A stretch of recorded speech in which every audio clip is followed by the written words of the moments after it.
नमस्कार, मैं गरिमा सिंह राजपूत टेक्निया न्यूज में आपका स्वागत करती हूँ। वक्त हो चला है आज की 10 बड़ी खबरों का। देश के 17 सांसदों और 2 संसदीय समितियों को संसद रत्न पुरस्कार 2025 से सम्मानित किया जाएगा। इन सांसदों की लिस्ट में भारतीय जनता पार्टी, शिवसेना, कांग्रेस, उद्धव ठाकरे की शिवसेना, आरएसपी, डीएमके और शरद पवार की एनसीपी के सांसदों के नाम शामिल हैं। संसद रत्न पुरस्कार हर साल चुने गए उन सांसदों को दिया जाता है संसद में जिनका सराहनीय योगदान रहा हो। इनकी शुरुआत 2010 में पूर्व राष्ट्रपति और वैज्ञानिक डॉक्टर एपीजे अब्दुल कलाम की प्रेरणा से की गई थी। दिल्ली मेट्रो स्टेशनों पर एंट्री के लिए लगी लंबी लाइनों में अब बुजुर्गों, दिव्यांगों, बीमार और गर्भवती महिलाओं को इंतजार नहीं करना होगा। दिल्ली मेट्रो ने स्पेशल कैटेगरी के तहत इन लोगों की सुरक्षा जांच को प्राथमिकता देने का फैसला लिया है। भारी भीड़ में एंट्री करते समय अब अधिक जरूरतमंदों की सुरक्षा जांच पहले कर उन्हें पहले एंट्री दी जाएगी। हालांकि जरूरत पड़ने पर यात्री की स्थिति की पुष्टि के लिए सुरक्षा कर्मी उनसे दस्तावेज दिखाने का अनुरोध कर सकते हैं। दिल्ली मेट्रो ने सुरक्षा में तैनात सीआईएसएफ को इसके निर्देश दे दिए हैं। दिल्ली के प्राइवेट स्कूलों में नर्सरी, केजी और पहली क्लास के लिए एडमिशन की प्रक्रिया फिर से शुरू हो गई है। शिक्षा निदेशालय ने चाइल्ड विद स्पेशल नीड्स की खाली सीटों के लिए दोबारा अप्लाई करने का मौका दिया है। अब पेरेंट्स CWSN कैटेगरी के बच्चों के एडमिशन के लिए 22 जून तक ऑनलाइन अप्लाई कर सकते हैं। CWSN कैटेगरी की खाली सीटों के लिए 1 जुलाई को एडमिशन दिया जाएगा। अब तक प्राइवेट स्कूलों की 25% EWS, DG और CWSN सीटों के लिए एक चरण में ड्रॉ निकाला जा चुका है। दिल्ली की रोहिणी स्थित Tecnia institute of advance studies में नए एकेडमिक सेशन 2025-26 में यूजी और पीजी प्रोग्राम में दाखिले के लिए प्रक्रिया शुरू हो गई है। इच्छुक छात्र UG program BBA, BCA, BCom और journalism and mass communication course में एडमिशन ले सकते हैं। इसके अलावा पीजी प्रोग्राम में दाखिला के लिए इच्छुक छात्र MBA और MCA प्रोग्राम के लिए अप्लाई कर सकते हैं। टेक्निया इंस्टीट्यूट में एडमिशन लेने से संबंधित अधिक जानकारी लेने के लिए छात्र टेक्निया की ऑफिशियल वेबसाइट पर या कैंपस विजिट कर सकते हैं।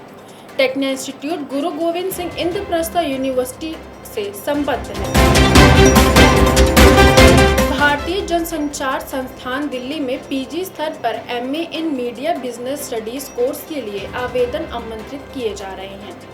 पीजी CUET में मास कम्युनिकेशन, जनरल मैनेजमेंट, अर्थशास्त्र और कॉमर्स के विषयों से परीक्षा देने वाले छात्र MA इन मीडिया बिजनेस स्टडीज के लिए अप्लाई कर सकते हैं।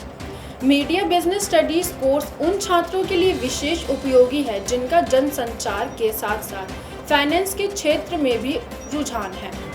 इनमें बिजनेस सेक्टर की बारीकियों को आम लोगों तक आसान तरीके से पहुंचाने की ट्रेनिंग दी जाती है। कोर्स में एडमिशन के लिए IIMC की ऑफिशियल वेबसाइट पर ऑनलाइन आवेदन किए जा सकते हैं। ये जानकारी मीडिया बिजनेस स्टडीज विभाग की हेड डॉक्टर सुरभि दहिया ने दी। देश भर में चल रही प्रधानमंत्री भारतीय जन औषधि परियोजना को लेकर केंद्रीय युवा कार्यक्रम एवं खेल मंत्रालय ने नया प्रयोग किया है। मंत्रालय ने 1 जून से जन औषधि केंद्रों पर युवाओं के लिए इंटर्नशिप की योजना लागू की है। इसके तहत देश भर के हर जिले में 5 जन औषधि केंद्रों पर 5 यूथ वॉलंटियर्स की ड्यूटी लगाई गई है। यह इंटर्नशिप केवल 2 हफ्तों की होगी। इस दौरान युवा वॉलंटियर इन केंद्रों के कामकाज का सीधा अनुभव प्राप्त कर सकेंगे। साथ ही केंद्रों से लोगों को कितना फायदा हो रहा है, इसकी जानकारी भी ले सकेंगे। 2027 में आयोजित होने वाला सिंहस्थ कुंभ मेले की शुरुआत नासिक में 31 अक्टूबर 2026 से हो जाएगी। कुंभ मेले की शुरुआत नासिक के त्र्यंबकेश्वर के साथ साथ रामकुंड और पंचवटी के परंपरागत ध्वजारोहण के साथ की जाएगी। नासिक सिंहस्थ कुंभ का पहला अमृत स्नान 2 अगस्त 2027 को होगा। वहीं कुंभ का दूसरा अमृत स्नान 31 अगस्त 2027 को होगा। इसके बाद तीसरा और अंतिम अमृत स्नान 11 सितंबर 2027 को नासिक में और 12 सितंबर 2027 त्र्यंबकेश्वर में होगा। वहीं 24 जुलाई 2028 को ध्वज को उतारने के साथ ही सिंहस्थ कुंभ मेले का समापन किया जाएगा। रविवार को नासिक कलेक्ट्रेट में बैठक के बाद महाराष्ट्र के मुख्यमंत्री देवेंद्र फडणवीस ने कुंभ की तिथियों की घोषणा की है। मई 2025 में अब तक का तीसरा सबसे बड़ा जीएसटी कलेक्शन हुआ। इस बार जीएसटी का कुल कलेक्शन 2,01,050 करोड़ रुपए रहा है, जो मई 2024 के मुकाबले 16% अधिक है।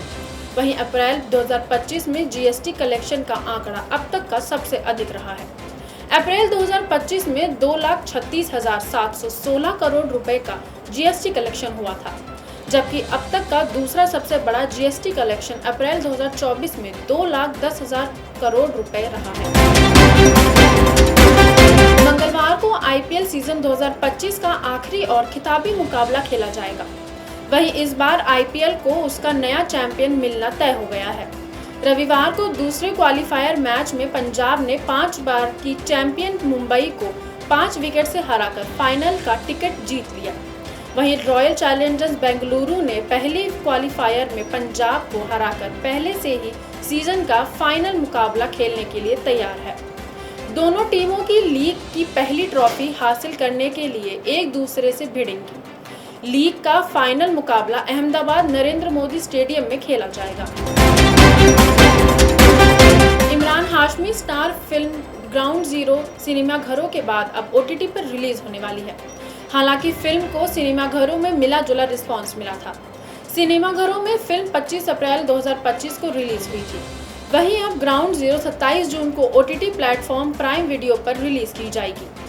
तेजस प्रभा विजय देवस्कर के निर्देशन में बनी यह फिल्म रियल लाइफ इंसिडेंट पर आधारित है। फिल्म में इमरान हाशमी ने बीएसएफ अधिकारी नरेंद्र नाथ धर दुबे की भूमिका निभाई है।